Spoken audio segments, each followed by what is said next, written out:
Ameen. Isa ceenu ceesise maqaan isaa eebbifame. Ameen. Isa odoo inni jiraachuu baate bannee turre maqaan isaa eebbifame. Ameen. Gooftaa Yesuus isa du'ee too'inuuf jecha du'e. Foon uffatee biyya lafaa dhufe Yesuus maqaan isaa eebbifame. Ameen.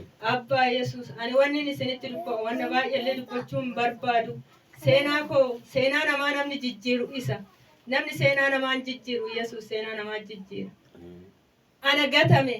Ana namni akka taraatitti na laale kafana ofirraa fuudhu hoggaan 5 xarrii darbe hoggaan 6 xarrii darbe ufu kana hoggaa 6 fixeetan 7 seena danda'een deemu mandajaa danda'ee hin galfadhu abidda danda'ee hin qabsiifadhu abbaan manaa koo akka haadha tiyyaatitti haati ofiitu gizee har'aa nama ifatti ani immoo ijoolleen qabu ijoolleen xixiqqoodha ijoolleen lamaanan isaa walitti qabnu tuuwwan hin jirtu na bira.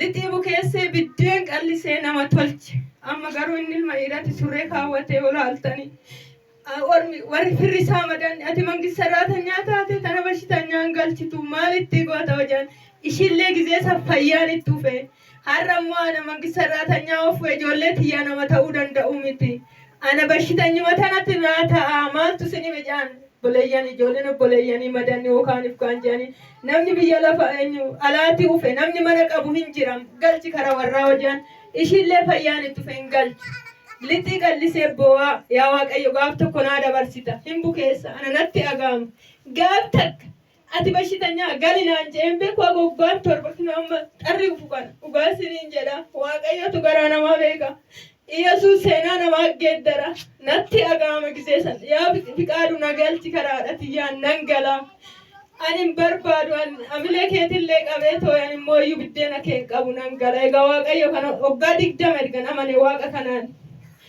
ani nama akka dhiiratitti hojjetu duraan seexanni molaal karoora diinaa argaa jireenya koonatti gabaabsu an kanaan na qabde andabatii kiyya na qabe labbee na qabe takashaa na qabe raajii na kaase kinno bakkeen waaqannan korree malee jire wanna biraa inneto waan irra ciinnu firaashii gurgurre firaashii algaa keessa baasne to wanni tokko nu namne wanni tokko nu namne liqaa 39 hurtuu fuge eenyuun namaas taammama ugaa waan birtaati waaqa of keessaa qabuuf malee odoo afurri waaqaa keessa jiraachuu baate nagate 39 birrii hurtuu fuge naas taammame homaa fayyuu dadhabe gaafa taanitti dhiise kun lappeewwan sukkuman kun ji'a kinno asii eera aanna deeme hawaasa aanna deeme shaashamannee aanna deeme naaziriitiin na deeme bakki inni waaqannan korree malee homtuu namne waaqayyo sitti hirka'een jedheen bakka na dhiise sukkummi sanin na dhiise kaanin na dhiise ollaan akka taraatitti na laala mataa kiyyarraa fudhadhu gizeen gadi ba'u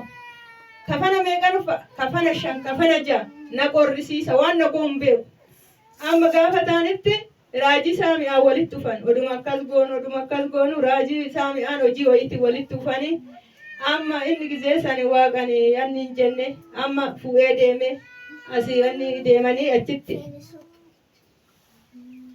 gaafa waaqa kanaatti deebi'ee amanee in dhufa mana keenyaan naa kadhata guyyuma gaafa inni naa kadhateetirraa akkanumatti akkuma gumaa xaafii kanatti narraa deemuu qabe narraa deema nan arga kan namni ofirratti hin beeka ollaan akka namaatitti nallaa dhugaa siniin jaa kiristoostu na beeka ollaan akka namaatitti nallaa dhugaan nama naan jedhanii nallaalan waldaa on deeme takka dubartitti wayii maallaan jetti dirritoo lafan gootu Yesuus dirritoo namarraa lafa go'a maaliif kafana darrabattee uftanaan jetti dhugaa keessa kiyya anatu beeka san hunda keessa waaqayyo gaafa Addis Ababaa ufeetoo mana keenya ufee zayitii wayii fidee ufee mee lafa go'i kafana kana naan jedhe amma gizee lafa godhu naa kadhate har'arraa naan jedhe waaqayyo kanasirraa lafa godhe naan jedhe erga gaafa saniiti dhugaa siniin jaa tisheerti takkitti anin deema bakka hin barbaade ishkaarbi takkitti nu fa'ee deema sinitti fakkaatee duraan Yesuus galanni isaaf haa ta'u Yesuus maqaan isaa eebbifamu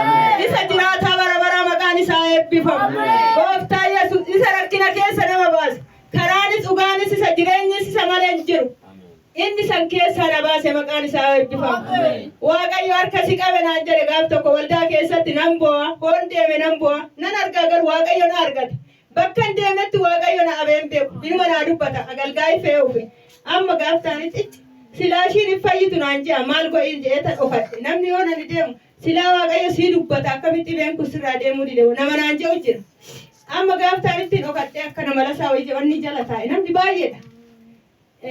Anyu jiraati adaa jiraati moo maali awaamame agalgaa'e wayi amma akkanatti ka'ee abarraatti maxxanee gizeen jiru nama isbii kana keessa nawaame agalgaa'ichi wayi. Waaqayyo harka si qabe sin gadhiisu sin jeenaan jedhe ati ganaa tajaajilta ati ganaa mana Waaqayyo keessatti bal'attanaan jedhe akkasuma agamuun turre waldeenyi kun baname haadha nama mana isaa keessa gugguufuna goe Waaqayyo maqaan isaa eebbifama. Ana gana nan dubbadhaa isi gooftaa Yesuus maqaan isaa eebbifama. Gooftaa Yesuus galanni isaa baata galata duwwaa isaaf hin ta'u moomaa birrii warqii nurran barbaadu gooftaan homaa nun gaafatu nuyi garuu gaafa fayyina isa yaadannu malee homaa nun gaafatu Waaqayyo maqaan isaa eebbifama. Amma immoo Yesuus ani har'a laal maal argatte jedhanii nama na laalu jira. Ani immoo dibata Yesuustu narra jira. Ani kiroo isaanan jabaadhe maqaan isaa eebbifama. Amma laal warri jallifatee na laalu sun ija narraa buqqifachuu dide amma. Warra ni bahee deemu laal akkanatti naanna'anii na laalan maqaan isaa eebbifama. Ulfaataan Yesuus isa malee hin jiru.